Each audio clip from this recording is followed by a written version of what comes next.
directors of the party.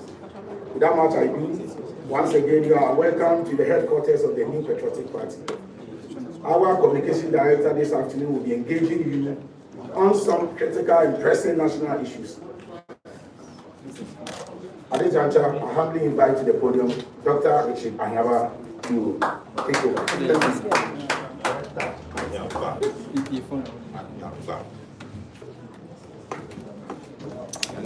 Good afternoon, ladies and gentlemen. Welcome to the headquarters of the New Patriotic Party. We called you today to address some troubling matters to do with the actions and inactions of the John Dramani Mahama administration that threatens the democratic rights and contribute to the grave worsening of the fight against galamsey in our country. Ladies and gentlemen, the 2024 general election was a pivotal election because a lot was at stake. There was the need to sustain the economic recovery that began in 2023, to eliminate worsening or the state of galamsey in our country, to improve infrastructure and create more jobs for our young people. It was a difficult fight that Ghanaians faced, and while we, the New Patriotic Party, was hopeful to win that election, given the programs and policies in our manifestos, we lost the election to the National Democratic Congress, led by John Dramani Mahama, who at the time we warned that did not have a clear-cut plan to tackle the challenges confronting us.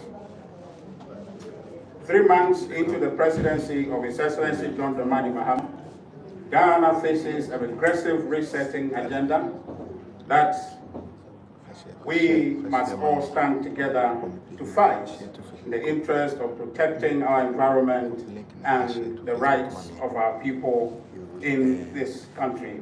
In essence, to save our democracy against the grave incursions on the rights of our citizens.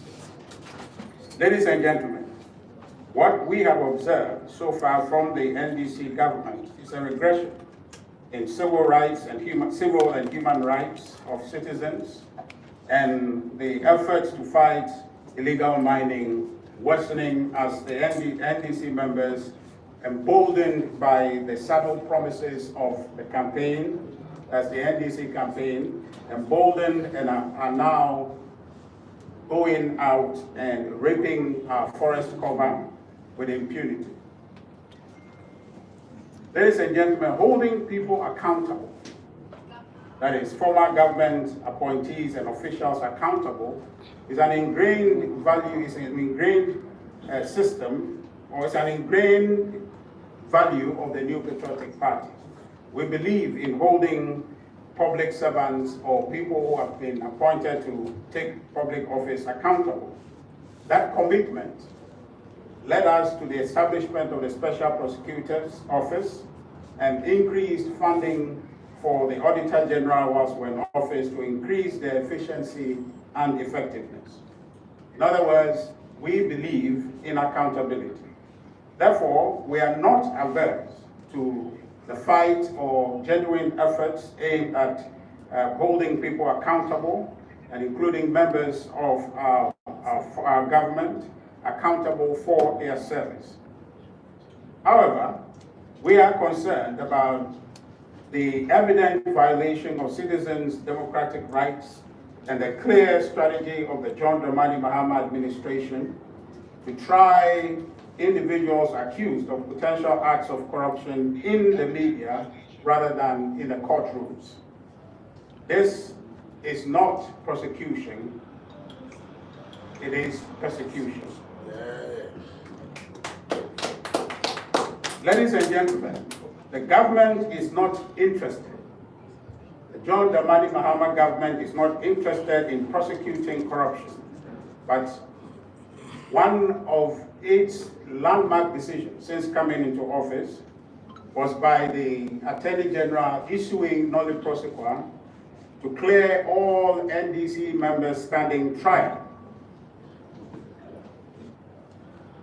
and I'm sure all of you are aware of this, they cleared every single member of the John Dramani Mahama former administration, cleared them of all wrongdoings, and they walked free. This is no evidence. This shows clearly that the government is not committed to fighting corruption.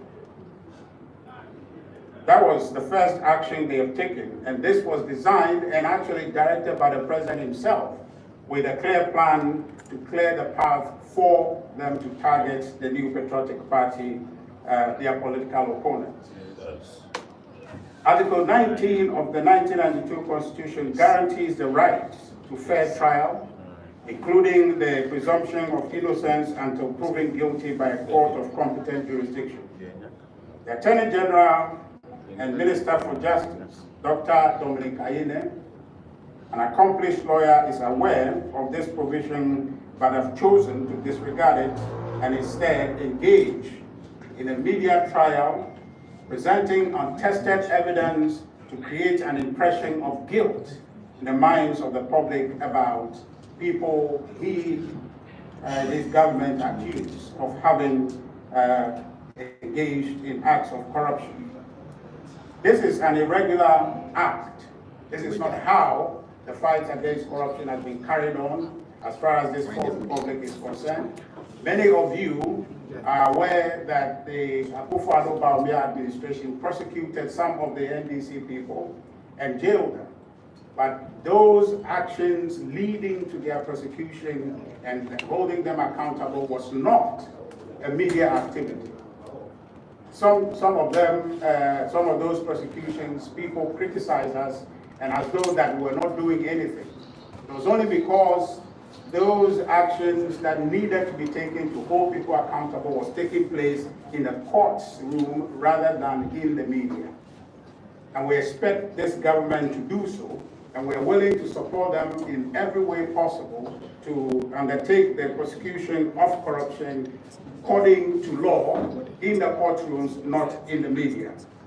Now, what we have seen so far from them is a deliberate act of inciting the public and trying to incite public sentiment against the New Patriotic Party by creating these media events to talk about people's guilt, to talk about evidence, rather than taking those evidence to court. And this is one of the key things we think that we need to bring to your attention, because it is a deliberate act that the government is undertaking because it feels that perhaps it didn't have enough evidence, or the evidence it has against these individuals that it claimed have conducted acts of corruption, that either the evidence they know cannot stand the test of scrutiny in the courtroom, or they simply are engaged in a political persecution to vilify individuals and create disaffection for the New Patriotic Party. And so the question we ask, ladies and gentlemen, is why the Attorney General is not going to court, but rather going to the media. Why is that? Ladies and gentlemen, the answer to these questions are one of two possibilities. It is either the Attorney General lacks confidence in the supposed evidence he has to withstand the rigor of trial in the courtroom, or that the media trial is part of the government's grand agenda to defame its political opponent, being the New Patriotic Party. And I submit to you, ladies and gentlemen, that it is the latter.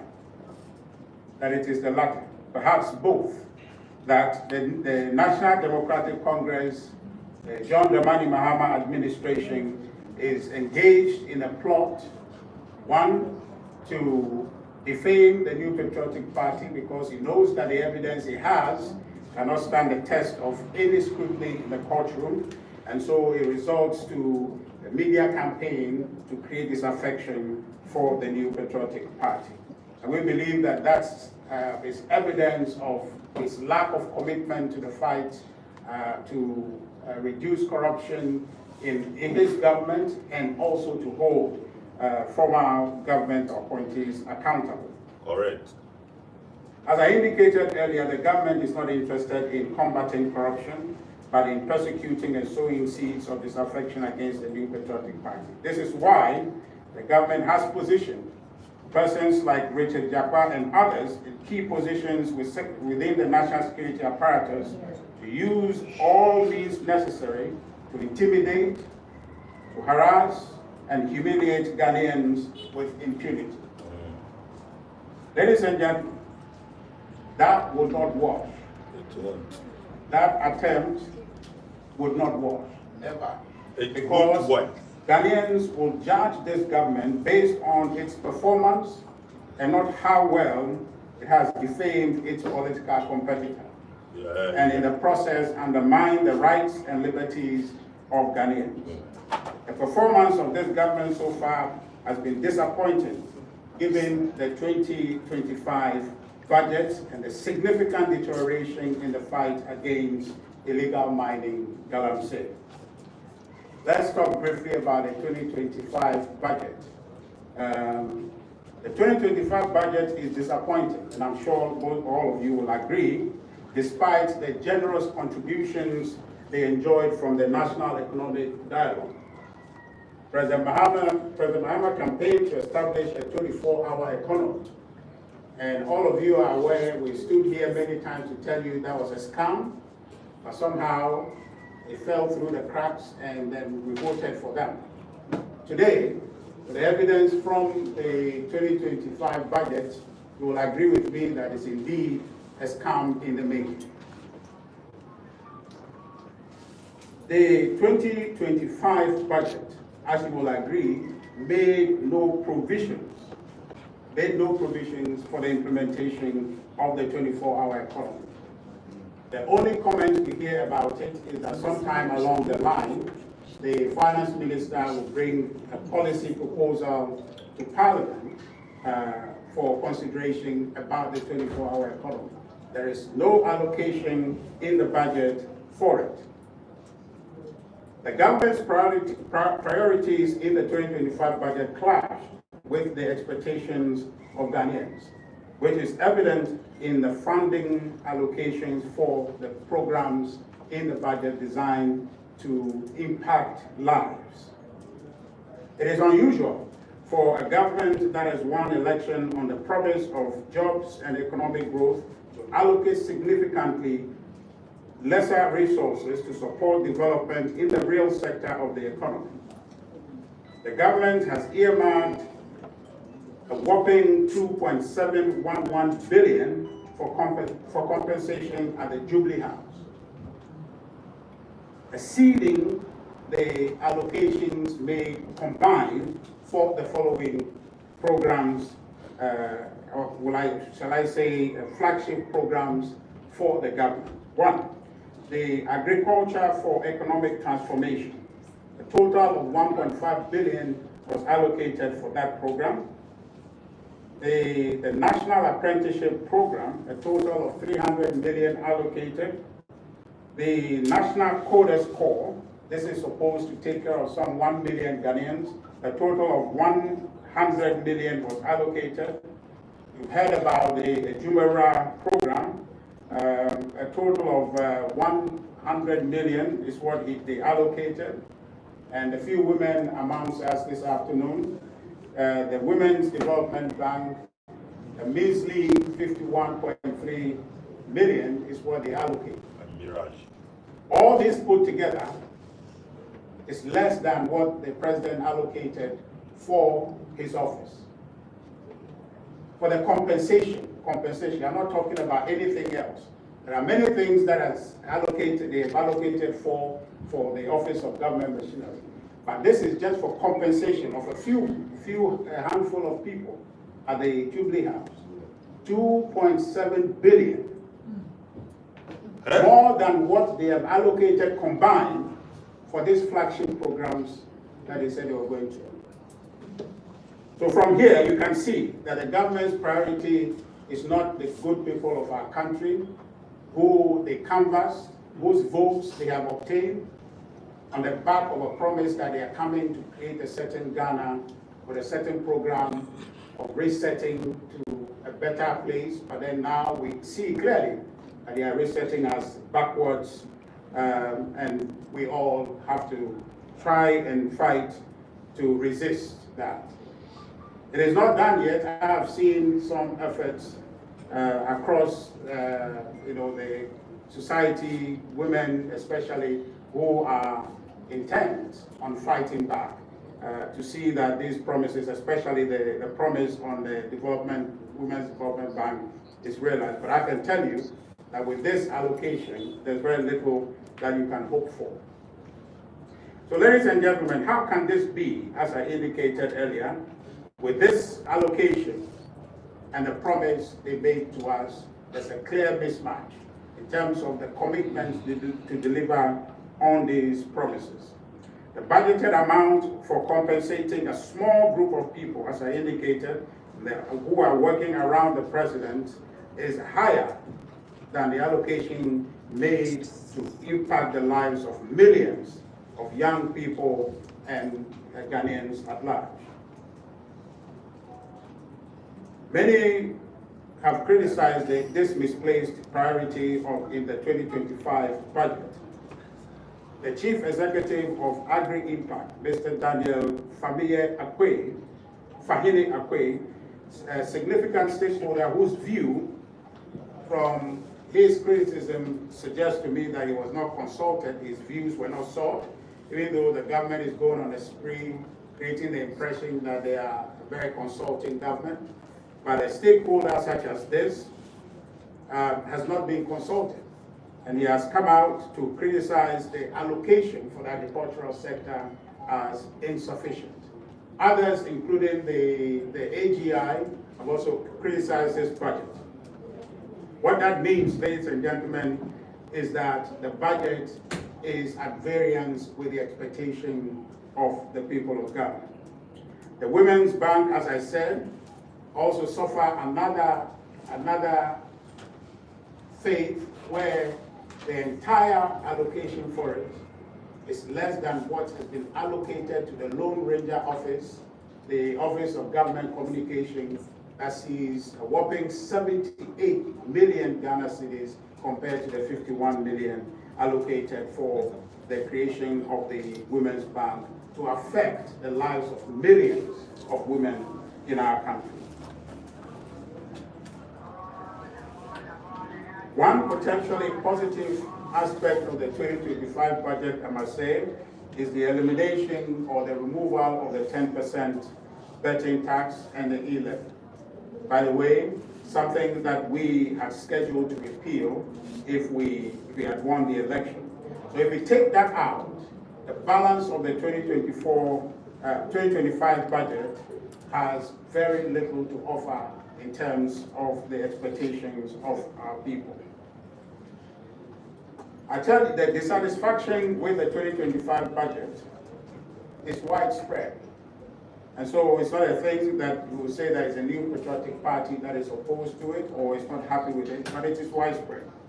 And as I've indicated, in the days ahead, we'll be engaging in conversations to do with the budget, and we are sure that Ghanaians will get to understand that indeed we have made the wrong choice in selecting the NDC and not the NPP. But for now, let me turn my attention briefly to the fight against galamsey. The fight against galamsey has significantly deteriorated. Just before the election, you heard calls in civil society, championed also by the National Democratic Congress. The president now have been saying on platforms, saying that Ghanaians voted for us, and so therefore we must resolve the problem of galamsey. Some have called around that time for a state of emergency to be declared. The NDC participated in that conversation and created the impression that we're not willing to do much about the fight to curb galamsey. But today, you will agree, as I tell you, that this government lacked the commitment to fight galamsey. And what exacerbation we're seeing in galamsey around the country is as a result of the lack of commitment of the John Dramani Mahama administration. Yes. Today, our forests are populated with recruited militants from Ivory Coast and other regions to protect galamseyers who are, according to media reports, are NDC members. Yes. Currently, mining has devastated 44 out of the 288 forest reserves in our country. At this rate, we risk losing all our forest cover to galamsey. A situation when you ponder should cause a shiver in your spine, because you have seen recently operatives and party members of the NDC actively preventing task force or security forces detailed to fight corruption and protect our forest cover. The NDC, ladies and gentlemen, is complicit in the astronomical growth in illegal mining in our country, because they campaigned actively in galamsey areas with coded promise, which translates to mean that we will allow the boys to galamsey simply by looking aside and pretending to be doing something about fighting galamsey. So in other words, the NDC is talking more about galamsey, is talking more about the fight to curb galamsey than actually doing anything to fight it. With the NDC government in power now, these members and supporters whose votes they canvass, and as events have turned out that they have obtained, have come back to take their pound of flesh. That's why you see the devastation around. That's why you have seen a renewed vigor amongst the galamseyers out there with militants to protect them. And the government cannot do anything about it besides talk. You heard recently the commission some blue water guards, which blue water guards are not primary fighters. They are complementary to the fight, and then they are presenting them as their key proposition to fight galamsey. And the individuals you see do not exude that confidence or to have the stature or the readiness to be able to combat or engage any galamseyer or galamseyers who are wielding guns and machetes with the people we saw in the video who they have trained to be the blue water guards. And as I indicated recently, this blue water guard situation is not news. We have the river wardens trained and deployed somewhere in 2022, 2023. And so it's not a new thing they are doing. It is not the panacea to resolving the galamsey situation. It's complementary, and the NDC is merely just talking about it. The real work they must do today is to be able to get security people to go out there and tell their party people to stand down. And all the people they have promised that they will allow to galamsey to stand down so that our rivers and our forests can be saved from the ravages of their acts. As we speak, ladies and gentlemen, the Ofin Shelter Belt Forest Reserve is infested with galamseyers who recently attacked and injured Forestry Commission Rapid Response Team members. In the Brim North District, several forests have been overtaken, namely the Chenchemso and the Jarit Forest in Okatakyie. This was just days ago, about 2 days ago. We've had these activities recorded.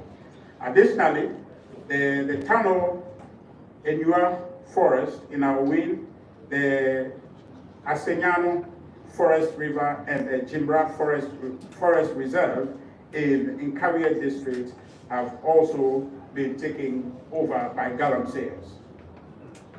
Ladies and gentlemen, the lists of our forests that are being raped by these NDC galamseyers who have been emboldened by President's overtures in the campaign is just astonishing. And this is an unprecedented situation. The government must use every necessary resource to regain control of the situation. One of the key, ladies and gentlemen, one of the key actions in this direction is the revocation of LI 2462. The president promised he would do this in the campaign. We want to remind him that he must do that. That's far too long.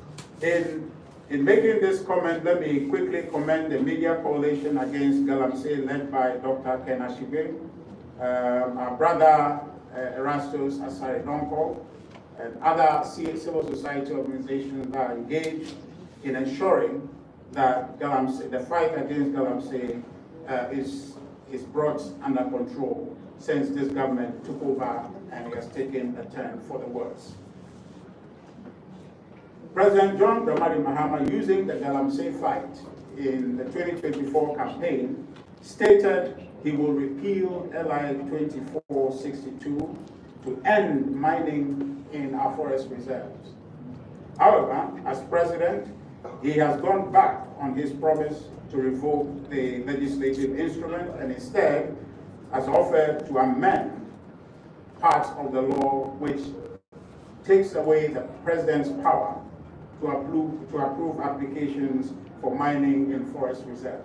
Double standard. So this is a tokenist approach which does not end mining in our forest reserve, and given the rate at which the NDC operatives are taking over our forests, under John Dramani Mahama, we are likely to lose the vast majority, if not all, of our forest cover.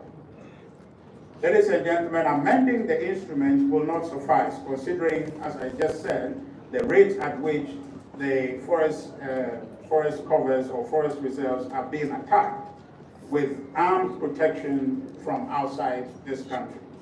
A complete repeal of the law is necessary and is what we must demand to ensure a total ban on mining in our forests. We recall the state of the galamsey fight under President John Dramani Mahama before he exited office in 2017. It was a total give up. His Minister for Lands and Natural Resources gave up on the fight. This time is very early on. It seems to me as if he just is continuing from where he left. It appears today in our country that the fight against galamsey has been given up on. The president is not focused on fighting galamsey.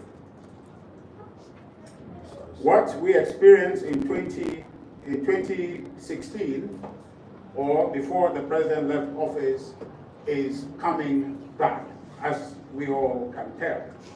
Members of the NDC are visibly emboldened to engage in the legal fight because they realize that the president and their party will be lenient on galamsey because of the promises they made to galamseyers in the campaign. So we face a choice, especially in protecting our environment. That is, the president is not interested in fighting corruption, but rather is engaged in persecuting his political opponents. Our environment is being sacrificed, and our democratic rights are under attack. This is what we voted for. But this is one thing that we must all come together and fight. People say elections have consequences. The consequence of our choice on December 7th is facing us. Already, I get a lot of calls from young people who have been retrenched from employments they have attained legally and legitimately.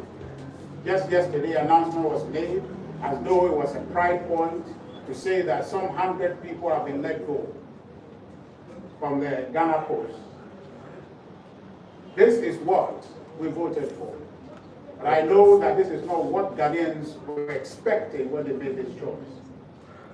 We want them. As it stands, we must fight at least one to ensure that our rights, at barest minimum, our democratic rights, are not completely taken away from us. The rate at which the Attorney General is going, we fear that might happen unless we speak up. So for me and for us, this is not a partisan call.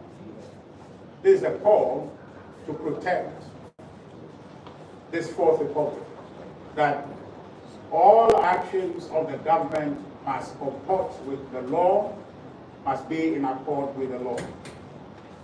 And also the fight to protect and save our environment must be spirited, and the government must commit itself to ensuring that we preserve our environment. As citizens, we cannot sit and feel helpless. We must engage. We cannot be indifferent. Therefore, we urge all Ghanaians to join us in this fight to protect our environment, our water bodies, and our democratic rights for ourselves and for our posterity. Thank you very much for coming.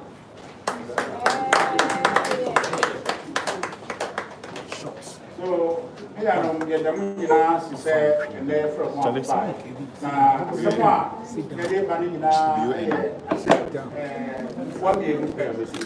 and it's 2024 now NPP when that's what said the son said you say say policies are economy no I start to say